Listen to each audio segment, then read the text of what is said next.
예전에 솔로 시절에 그렇게 아버지가 된다라는 영화를 본 적이 있습니다. 보신 분이 계신가요 혹시? 왜 없지? 네, 이 영화 저 배우는 혹시 잘 알고 계신가요? 네, 저 배우가 안고 있는 저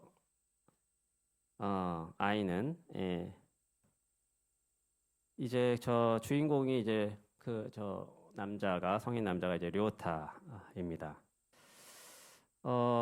사랑스러운 아내와 함께 만족스러운 삶을 누리고 있었던 성공한 비즈니스맨 료타라는 사람이 어느 날 병원으로부터 한 통의 전화를 받습니다. 6년간 키운 아들, 저 아들이 자신의 친자가 아니고 병원에서 바뀐 아이라는 것입니다. 이게 사실 어제 기사에서도 제가 아내한테 우연히 듣게 됐는데 혈액형이 다른 두 부부가 엄청 싸웠다고 합니다.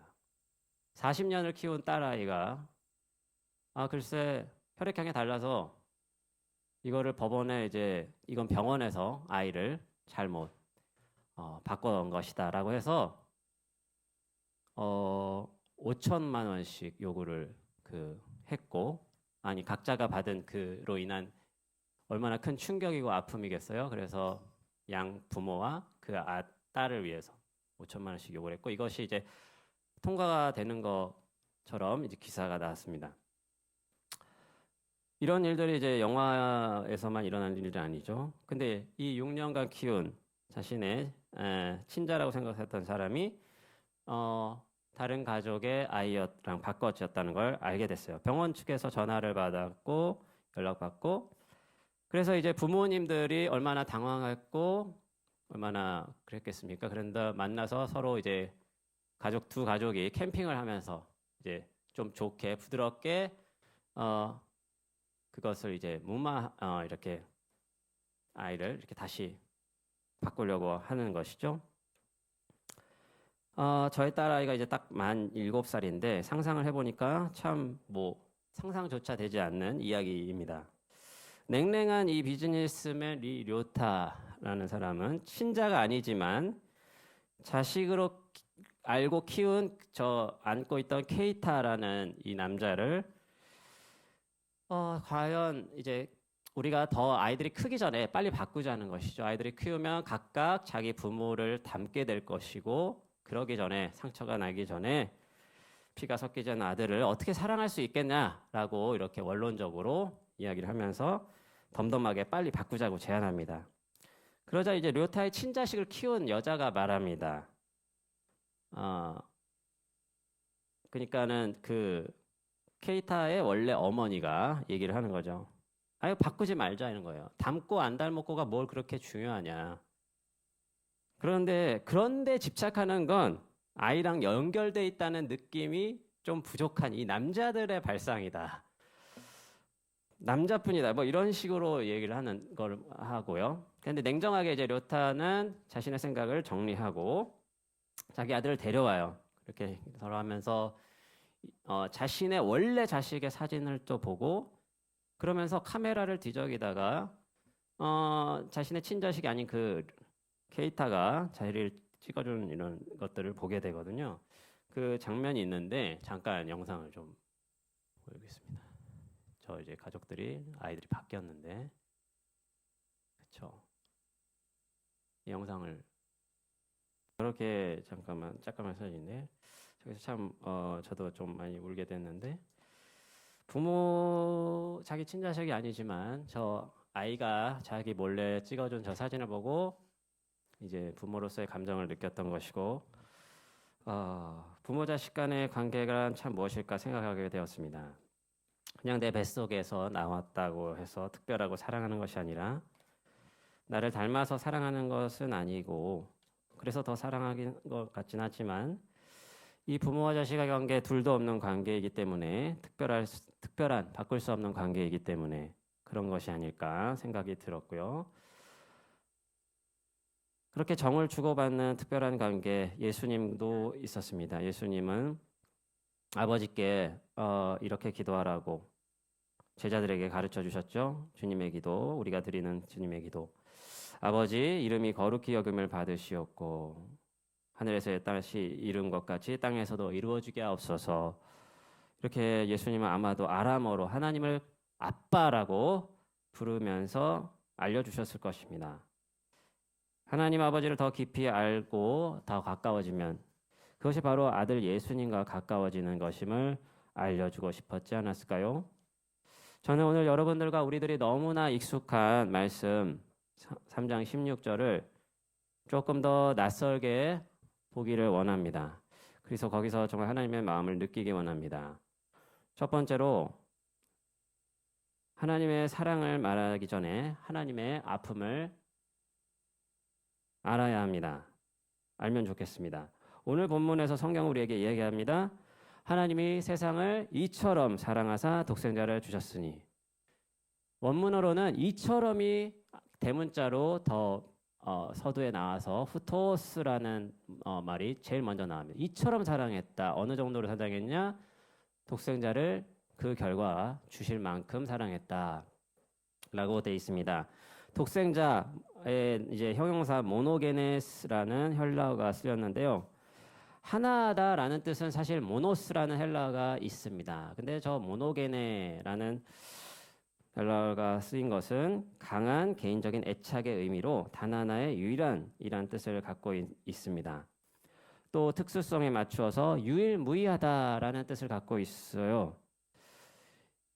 저는 강한 애착의 의미가 이 3장 16절에 담겨 있는 것이 아닐까 싶습니다. 이 구절을 3장 16절을 원문 그대로 제가 사역을 해보면 이렇습니다. 이렇게 하나님이 세상을 사랑하셨어요. 어찌나 사랑했던지 그 결과 자신과 가장 가깝고 너무나 친밀하여 뗄래야 뗄 수 없는 유일무이한 그런 자식을 하나님은 우리에게 주셨다입니다. 내어주셨다는 것은 그야말로 우리가 다 알다시피 예수께서 십자가에 달려 생명을 내어주셨다는 것이죠. 요한복음 3장 16절을 읽었습니다만 요한복음은 첫 장 첫 절부터 하나님의 아들 예수님을 그저 피조물이 아니라 하나님으로서 소개하고 있습니다. 하나님 아버지와 함께 계셨던 분으로요. 제가 읽어보겠습니다. 태초에 말씀이 계시니라. 이 말씀이 하나님과 함께 계셨으니 이 말씀은 곧 하나님이시니라. 하나님의 말씀이 예수님이시고 그분은 하나님과 함께 계셨던 분입니다. 이 예수님께서 시간과 공간의 한계 속으로 인간의 몸을 입고 들어오셨다는 것이죠. 3절에서는 만물이 그로 말미암아 지은 바 되었다는 것 분명히 얘기하죠. 예수께서 창조주이시고 지은 것이 하나도 그가 없이는 된 것이 없습니다. 하나님 아버지는 당신의 아드님을 이 세상의 시공간의 한계 속에 2000여 년 전에 보내셨습니다. 3장 16절 다음에 17절은 하나님이 그 아들을 세상에 보내신 이유를 이렇게 설명합니다. 하나님이 그 아들을 세상에 보내신 것은 세상을 심판하려 하심이 아니요 그로 말미암아 세상이 구원을 받게 하려 하심이라. 그냥 머리로 우리가 이것을 이해하면 안 되고요. 저는 묵상하는 가운데 이런 마음이 들었습니다. 왜 굳이 심판을 이야기하실까? 오늘 아까도 본문 읽었지만 사랑의 하나님을 이야기하면 되지 심판하기 위함이 아니요? 굳이 이런 말은 사족이 아닌가? 심판하시는 하나님, 구약에 그려지는 그 벌에 대해서 엄중하게 처벌하시고 갚으시는 하나님의 모습을 우리가 보지 않습니까? 그 이미지와 겹쳐서 사랑의 하나님이 오롯이 드러나지 않는 것 같은데 왜 굳이 심판하려 하심이 아니요 이런 사족을 붙이시는 걸까라는 마음이 저는 들었습니다. 그래서 이 말씀을 준비하면서 참 어려운 마음이 들어서 쉽지 않았습니다. 헷갈리는 거예요. 그런데 키타모리 가조라는 신학자가 쓴 하나님의 아픔의 신학이라는 책을 통해서 조금 더 이 말씀을 깊이 묵상하게 되었습니다. 하나님의 진노의 심판을 하나님께서 진노하시고 죄인을 향해 심판하신다는 것 우리는 구약 성경을 통해서 신약 성경을 통해서도 예수님의 심판에 대해서도 이야기하셨죠. 우리는 보는데 이 하나님의 진노의 심판을 빼지 않고는 하나님의 사랑을 제대로 볼 수 없다, 이해할 수 없다고 본 신학자가 있었으니 아까 보여드린 키타모리 가조라는 일본의 세계적인 신학자입니다. 그의 주저 이 책에서 그는 하나님의 아픔에 대해서 이야기합니다. 나군의 그 일본 교수님의 표현에 의하면 죄에 대해 진노하시지만 그 진노를 퍼붓지 않으시고 아들을 내어주기까지 사랑하는 바로 거기에 아픔이 있다고 말합니다. 그분의 표현을 직접 인용하면 진노의 대상을 사랑하는 진노의 대상이지만 그 대상을 사랑하는 그 사랑이 곧 하나님의 아픔이다라는 것입니다.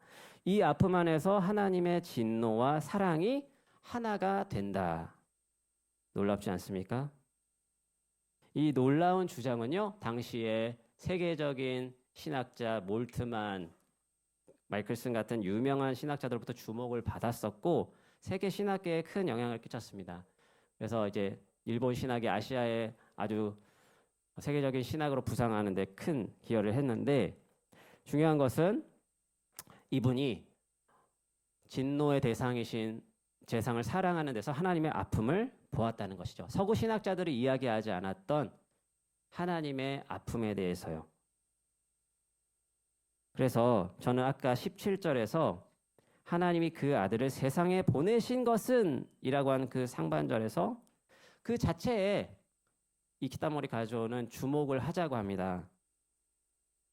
그것은 이 아들이 세상 가운데 보냄받은 것은 잠깐 딴 데로 세면은 동방의 신학은 러시아 정교회나 이런 동방의 그리스 정교회 신학은 하나님의 성육신을 되게 강조하고 거기서 또 하나님의 사랑을 보고 서구 신학자들은 하나님의 예수님이 십자가에 못 박히신 그 사건을 통해서 하나님의 사랑을 본다라는 이야기들이 신학자들에겐 있습니다. 근데 그런 그런 것들을 다 여기서 이야기하는 것은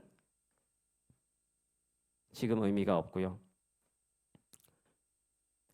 키타모리 가조는 이 하나님의 아들을 세상에 보내신 것, 그렇게 성육신하신 하나님을 보내신 것은 그게 바로 단순히 메마른 사변이 아닙니다. 단순히 하나님이 자기를 비웠어, 자기를 낮췄어, 거기서 그치는 것이 아니라 하나님 아버지에게는 매우 큰 아픔이라는 것입니다.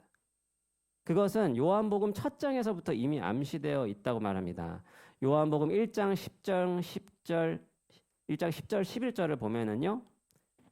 세상에 계셨으되 예수께서 세상에 계셨으되 세상은 그로 말미암아 지은 바 되었지만 세상이 그를 알지 못하였고요. 그 다음에 자기 땅에 오매 자기 백성이 영접하지 아니하였습니다. 받아들이지 않았고 거절했다라는 것입니다. 그것을 다 아시고 하나님께서는 아들 예수님을 보내셨기 때문에 그리고 예수께서 어떠한 삶을 사셨습니까? 공공연하게 드러내놓고 자신이 하나님과 아들이심을 자신이 하나님이심을 밝히는 것을 주저하지 않으셨죠. 그 이유 때문에 바로 그 이유 때문에 예수님은 죽임을 당했습니다. 진리이시고 말씀 자체이신 분이 요한복음이 증언하는 말씀 자체이신 하나님께서 그 하나님의 하나님 되심을 드러낸 것 때문에 거절당하고 거부당하고 십자가에 못 박혔다. 그것을 아시고 하나님께서 보내셨다. 바로 거기에 하나님의 아픔이 있다라는 것입니다. 아들 예수님께서는 하나님을 믿는 제사장들에게 율법학자들에게 미움당하고 저 로마 당국의 권력자들에게 처형당하기 이전에 십자가를 지시기 이전에 이미 이 땅 가운데 보내지는 것이었을 때 이미 아버지 하나님께는 큰 아픔과 고통이었다는 것입니다. 저는 이 책을 읽은 지 한 3, 4년 전이 더 됐는데 다시 읽으면서 그때는 머리로만 생각하고 지금은 좀 가슴으로 느낄 수 있었던 것 같습니다. 그런데 이분은 요한복음 3장 16절에서도 우리가 하나님이 세상을 이처럼 사랑하사 독생자를 주셨다는 이 말씀에서도 하나님 아버지의 그 아들 죽음에 내어준 그 아픔을 느낄 수 있어야 한다라고 하였습니다. 매우 공감이 되었습니다. 지난주에 한 선교단체에서 알고 지내는 간사님 한 분이 저희 교회를 찾아왔습니다. 홈페이지를 일본 교회 이제 뭐 잘 이렇게 베이스가 안 돼 있는 교회들의 홈페이지를 주로 제작하시는 분이에요.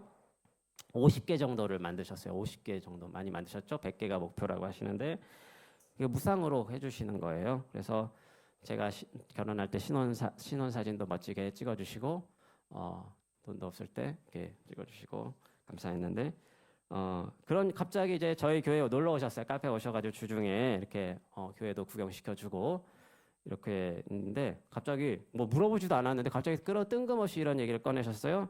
이 아들이 20살이 되었습니다. 아들이 한 명 있는데 참 정말 진지하게 상상을 해보았대요.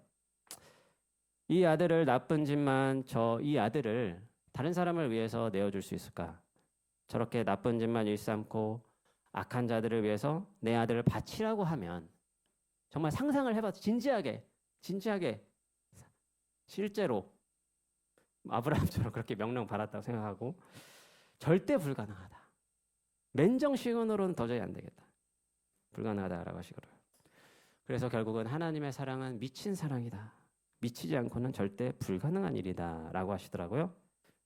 제가 나눔을 하자고 한 것도 아닌데 막 그렇게 나눔을 하셨습니다. 그리고 내가 하는 모든 일들이 하나님께 하나를 위해서 한다고 하는 이 모든 일들이 너무나 작은 일이고 어디 가서 생색낼 수 없는 일들이다 라는 말씀을 하셨습니다. 그래서 제가 참 마음에 탁 와갖고 막내 아들을 두고 진지하게 저도 그 생각을 해봤습니다.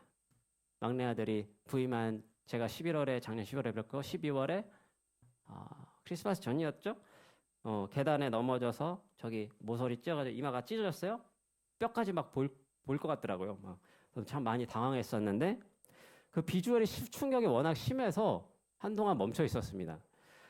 근데 사실은 바로 이제 응급실에 가서 이제 꼬매고 이제 괜찮은데 사실 그렇게 호들갑 떨 일이 아니었죠.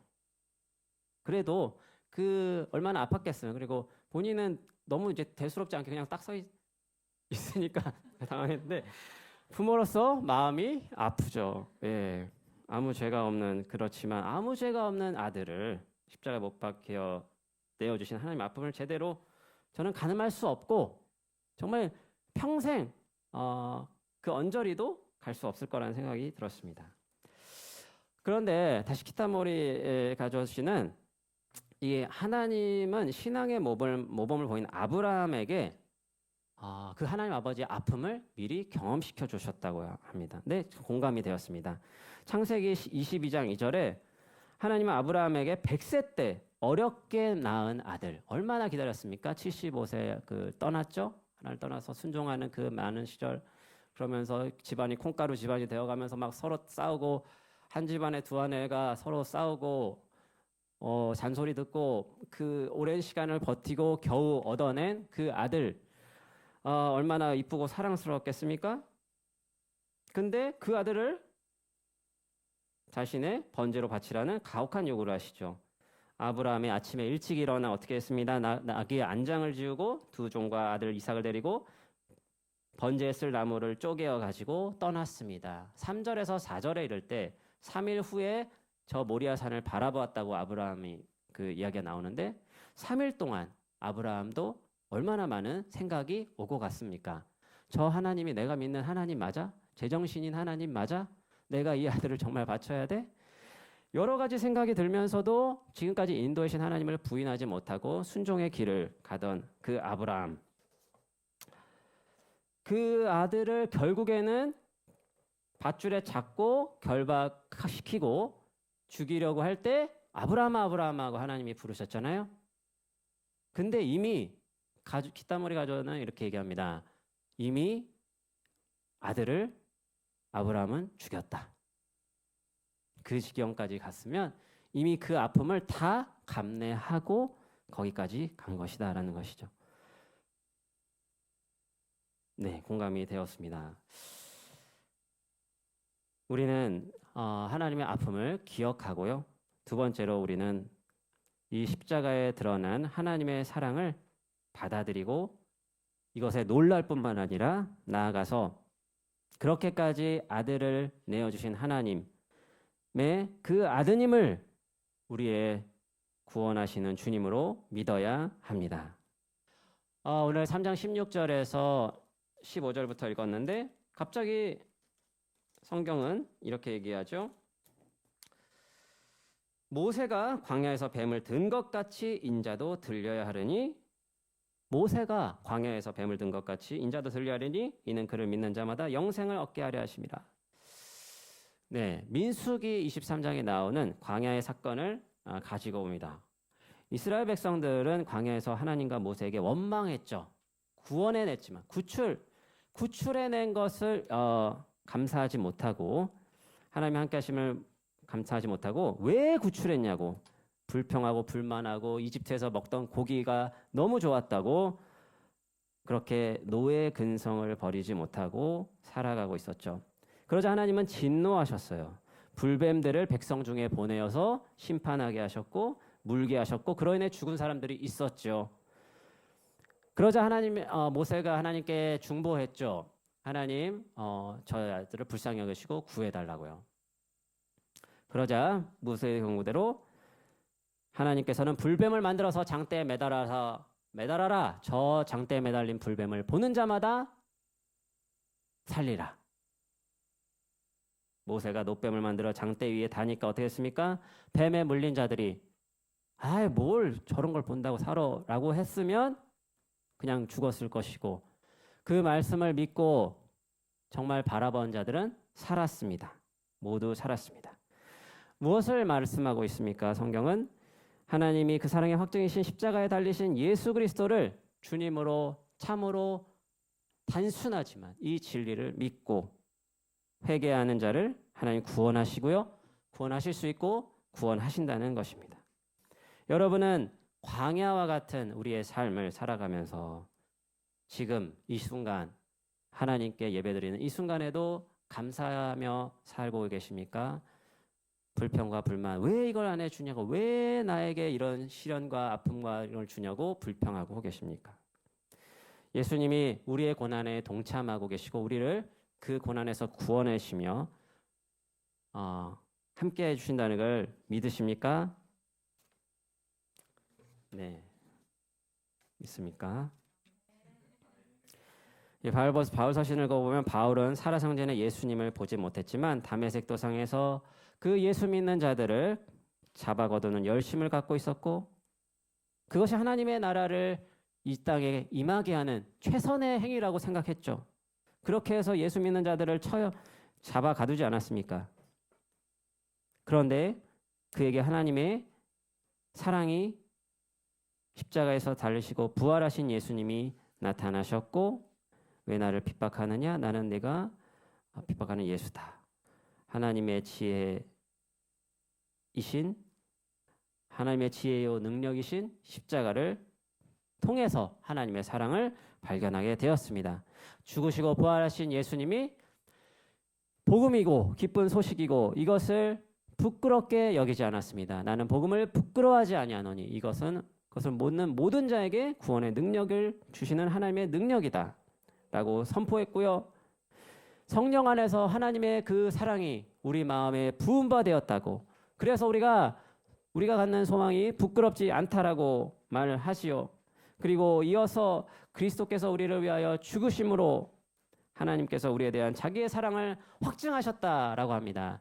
그것도 어떤 때 우리가 아직 죄인 되었을 때 많은 사람들이 때로 간혹가다 선인을 위해서 또 모르는 사람을 위해서 여기 오옥구에 가도 이수연 씨랑 그 일본 카메라맨이 그 취객들을 구하기 위해서 아무도 생판 모르는 생명부지의 그 취객을 구하기 위해서 선한 마음으로 자기 목숨을 내놓은 일도 있었지만은 죄인을 위해서 자기를 향해 욕하고 모욕하고 미워하고 정면으로 반대하고 반항하는 사람을 위해서 용서하고 사랑을 하고 나아가 끝까지 사랑하시는 분은 그 사랑은 우리가 어디서 볼 수가 있습니까? 거기서 바로 하나님의 사랑이 확증되었다라고 바울도 선포하였습니다. 하나님의 사랑에서 복음의 마음을, 하나님의 아픔을 느끼고 바울은 선포했습니다. 여러분들에게 사랑은 무엇입니까? 여기 철학가 나오신 분 계시고요. 사랑이란 무엇입니까? 사랑은 어느 영화 대사는 사랑은 고상한 멋내기가 아니다라는 말을 하더라고요. 그 말이 참 뇌리에서 지워지지가 않아요. 멋져. 우리는 뭔가 고상한 척하기 위해서 사랑을 하는 거는 교양이 있어 보이려고 사랑을 합니까? 그냥 인간된 도리를 다하기 위해서 사랑하고 있습니까? 왜 결혼을 하고 연애를 하고 여기까지 하겠습니다. 이 사랑은 무엇입니까? 예수님은 그 사랑은 너무 고상하고 허황된 이상을 우리가 좇고 있는 건 아닌가요? 그렇지만 우리가 예수님을 따라갈 때, 그 예수님의 아픔에 우리가 동참할 때 참 사랑을 우리가 느끼는 줄 믿습니다. 우리는 하나님의 아픔을, 아들을 내어주신 그 사랑에서 하나님의 아픔을 느끼고 하나님의 그 아픔을 통해서 하나님의 사랑을 느끼며 우리는 또한 거기서 멈추지 않아야 됩니다. 하나님의 아픔에 우리가 동참해야 되겠습니다. 우리 주변에 아픈 사람들이 참 많죠. 어제 제가 20년 지기 친구, 재수 때 친구, 머리를 이렇게 최양락처럼 이렇게 해가지고 너무나 그 어둡고 우울해 보였던 그 친구에게 제가 다가가서 야, 밥 먹자, 친구하자라고 바로 했고 그 친구는 그 순간이 구원의 순간이었다고 얘기합니다. 날 보고 구세주라고 얘기합니다. 내가 전도해서 구세주가 아니라 외로운 나를 이끌어준 그 친구가 있었습니다. 그래서 20년간 근데 우울증 약을 먹고 있었고요. 최근에는 그러니까 잠이 안 오니까 우울증 약을 먹는데 또 술을 계속 먹게 되죠. 근데 이제 술을 끊었다고 그러더라고요. 그래서 주변에 속이 골마 있는 아픈 사람들 많이 있습니다. 친구, 친척 중에서도 가정의 어두움들이 있습니다. 자살의 아픔을 갖고 있는 형제, 친척, 다양한 뭐 사기를 당하고 그런 우리 가족 친구들 아픔들이 있는데 그 아픔들을 두고 우리는 잠깐은 슬퍼하고 안타깝다 잠깐 기도해 주긴 하지만 계속해서 생각하지 못하고 그러더라고요. 가까운 사람들에게조차. 그리고 정말 우리가 아파하는 것은 정말 나랑 가깝고 정말 이제 뭐 친자식 뭐 그 정도 수준. 키타모리 가족은 바로 그 부분에서 그렇게 자기 새끼에게만 그렇게 아파하는 바로 그 부분에서 우리가 참 죄인인 것이 드러난다고 아주 뼈 때리는 말을 합니다. 그렇지 않습니까? 우리랑 정말 관련 있는 사람의 아픔에 대해서만 우리는 고작 약간 공감할 정도지. 튀르키예에서 지진이 일어나고 뭐 누가 얽고 그냥 숫자에 불과하고 뉴스에 불과한 물론 우리의 공감 능력은 사람마다 다 다르죠. 그렇지만 제가 이야기하는 것은 우리의 그러한 마음을 주님 앞에 내어놓고 하나님의 마음으로 우리도 아파하기 원합니다. 하나님의 그 아픔에 조금이라도 내가 동참할 수 있었으면 좋겠습니다. 그러한 마음을 우리가 가져야 되지 않을까요? 신대원 사역을 처음 시작한 해 2014년에 첫 전도사로서 초등학교 5, 6학년 지금 그때 5, 6학년이 지금 이제 대학생 뭐 3, 4학년 정도 된 것 같습니다. 세월호가 터졌습니다. 2014년 4월 16일 몇 주기죠 이번이? 9주기. 부활주일을 앞두고 있었고요. 그 주에 부활주일에 어떤 설교했는지 기억도 안 납니다. 어떻게 해야 될지 알지 못했습니다. 많은 사람들이 사진을 보시면 304명의 그 단원고 학생들과 여러 사람들이 그저 가라앉고 말았죠. 저 아이들이 여러 가지 생각이 났습니다. 높은 사람들의 자식들이었다면 저렇게 그냥 침몰 당하고 그냥 그렇게 죽을 수밖에 없었을까? 헬기라도 보내서 당장 구조하라고 하지 않았을까?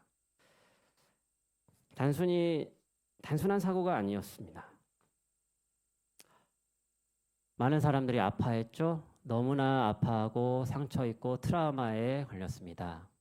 당시에 저희 신학교의 역사 신학 교수님은 대한민국의 역사가 세월호 이전과 이후로 갈리게 될 것이다라고 말씀하셨어요. 그리고 하나님은 저들의 고통 가운데 어떻게 하셨는가?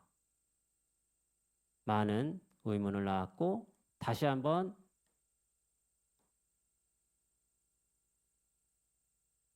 우리는 하나님에 대해서 생각을 멈추고 근데 우리가 할 수 있었던 것은 하나님의 아픔에 동참할 수 있었던 것은 그냥 그 우는 자들과 함께 우는 것 뿐이었습니다. 그 정도 저도 할 수밖에 없었습니다. 팽목항에도 한번 찾아가 봤는데 거기에는 이렇게 아직 구조되지 못한 한 10명이 안 되는 사람들의 신발이 이렇게 예쁘게 색색, 형형색색 이렇게 놓여져 있었습니다. 아직 지울 수가 없는데 우리는 하나님의 아픔에 동참한다는 것은 무엇일까요? 그저 아파하고 우는 자들과 함께 거기서 그치는 것은 아니라고 생각합니다.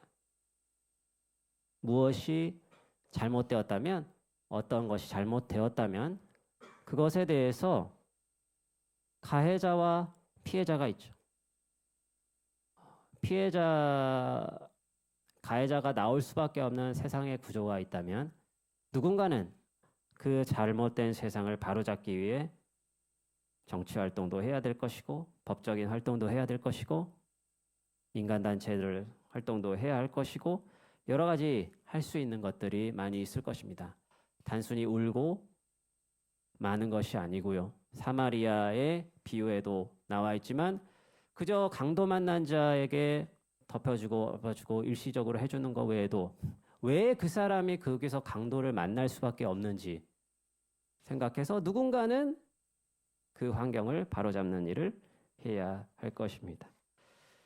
우리가 하나님의 아픔에 동참할 수 있는 방법은 너무나 많이 있을 것입니다. 우는 자들과 함께 울고 하나님의 아픔에 동참하고 우리가 할 수 있는 일들을 고민하며 찾아갔으면 좋겠습니다.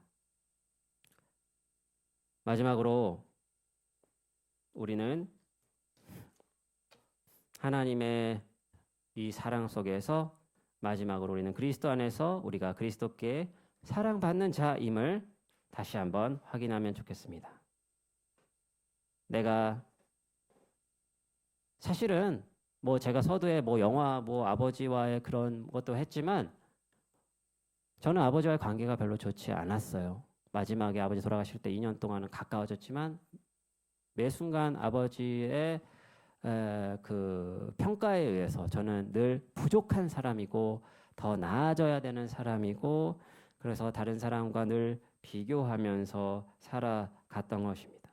그런데 정말 하나님의 복음을 만난다면 내가 누군가 비교할 필요가 없이 나를 있는 그대로 하나님이 죄인된 나를 있는 그대로 받아주시는 그 무조건적인 사랑을 우리가 정말로 성령 안에서 우리가 정말 그 사랑을 느끼고 받아들일 수 있다면 우리는 작은 실패와 좌절에 낭망하지 않고 하나님의 자녀됨을 기뻐하면서 영생을 주신 하나님의 자녀됨을 기뻐하면서 살아갈 수 있을 거라 믿습니다.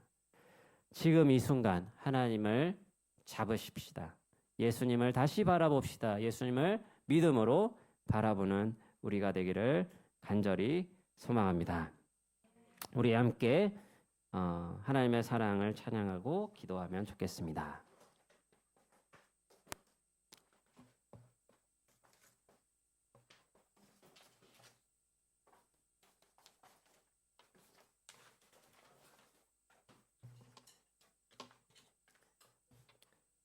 우리 다 같이 일어나서 한번 찬양하겠습니다. 아버지 사랑 함께 일어나서 우리 찬양하고 기도하겠습니다.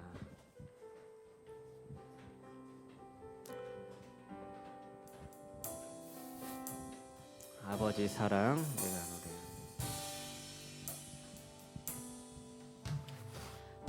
아버지 사랑 내가 노래해 아버지 은혜 내가 노래해 그 사랑 변함없으신 거짓 없으신 성실하신 그 사랑 상한 갈 때 꺾지 않으시는 꺼져가는 등불 끄지 않는 그 사랑 변함없으신 거짓 없으신 성실하신 그 사랑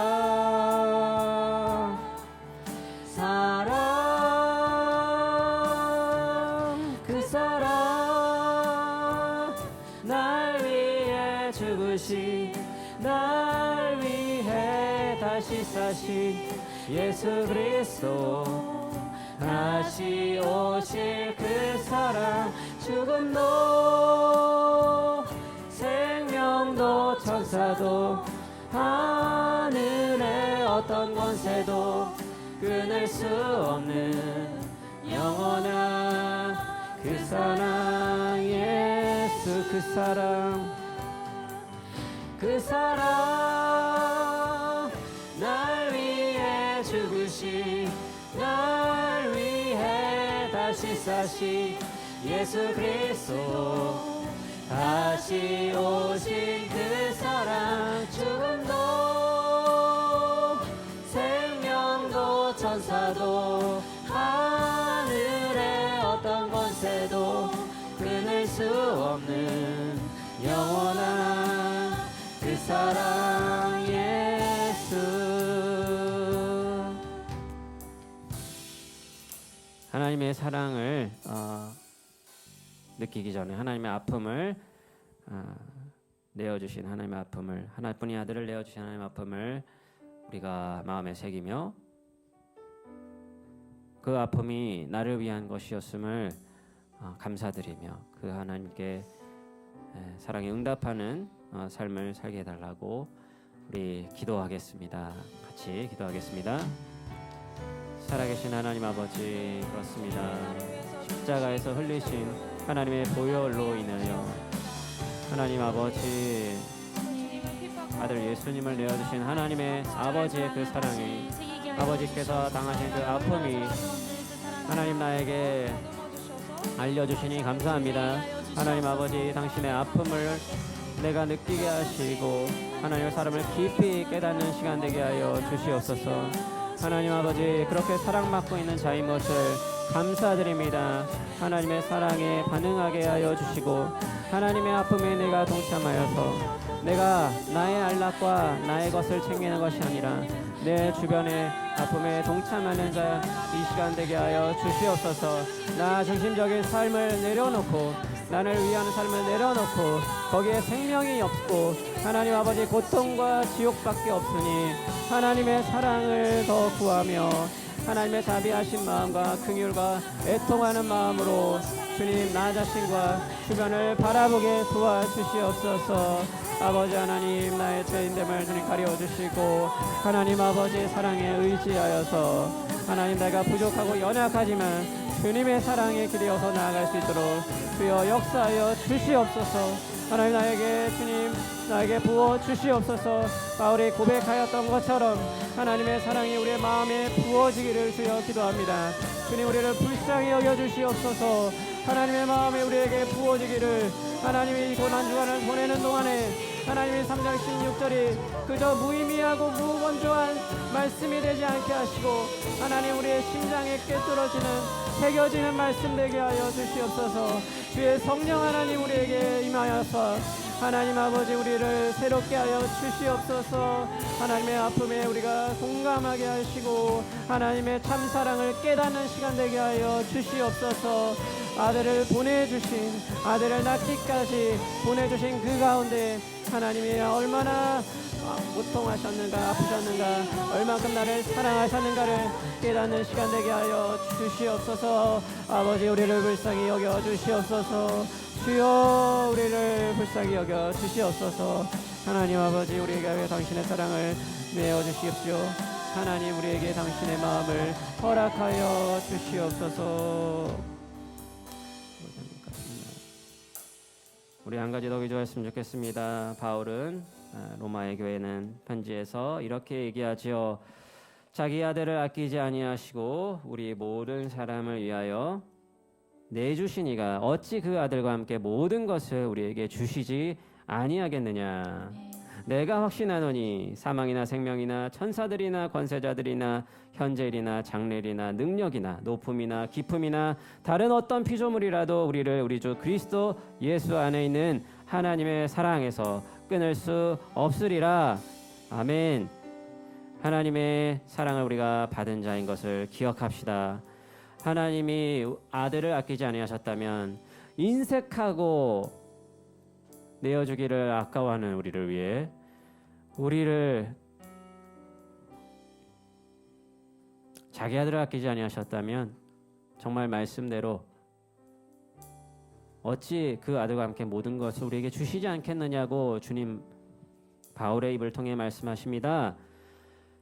우리에게 늘 최선의 것을 주기 원하시고 우리가 바라보지 못하는 것도 우리에게 주시기 원하시는데 그 하나님의 사랑을 신뢰함으로 우리가 삶을 걸어가게 하여 주시옵소서.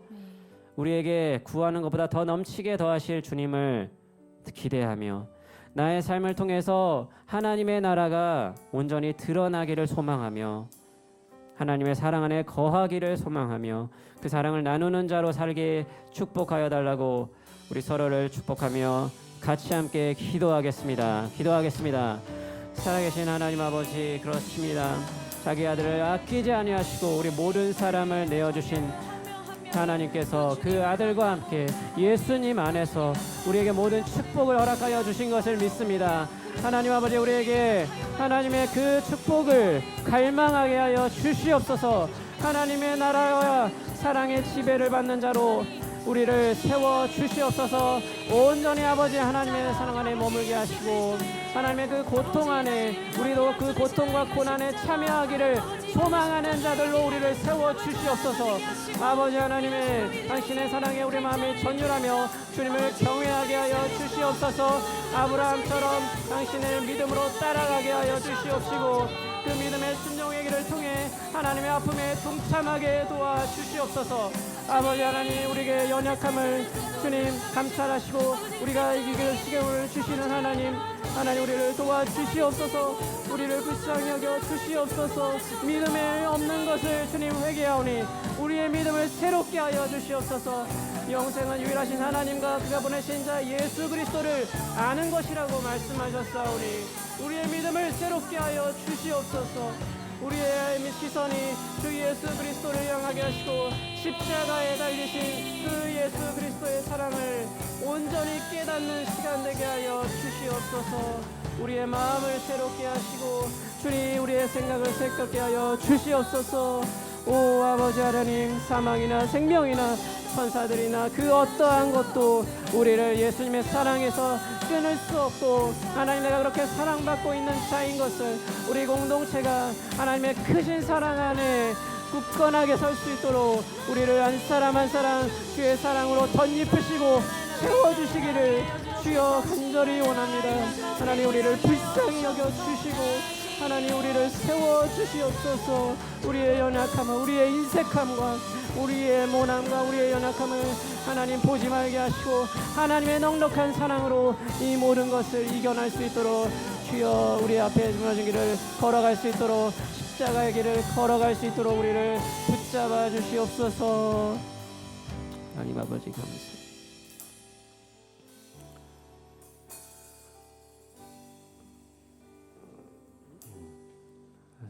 사랑과 은혜가 풍성하신 하나님 아버지, 하나님이 세상에 이처럼 사랑하사 독생자를 주신 것 너무나 감사드립니다. 하나님의 아들을 내어주신 그 하나님의 아픔을 아버지의 아픔을 우리가 깨닫게 하시고 그렇게까지 우리를 사랑하신 그 사랑을 우리가 응답하여서 주님의 아픔에 동참하게 하옵소서. 주님의 사랑에 동참하게 하옵소서. 이 세상의 아픔에 치유하는 자들로 우리를 새롭게 하여 주시고 우리를 통해서 많은 사람들이 치유받고 건강해지고 우리 또한 하나님 예수 그리스도 안에서 하나님의 그 크신 사랑으로 말미암아 넉넉하게 소망을 이루어가는 자들로 우리를 세워 주시옵소서. 우리 지구촌 교회 동지청 청년들 한 명 한 명을 주님 손에 붙들어 주시고 넉넉히 주님의 사랑으로 걷더니 이기는 자들로 세워 주시옵소서. 오늘 우리 예배 가운데 함께 하신 주님 찬양하고 감사드리며 우리 주 예수님의 이름으로 기도하옵나이다.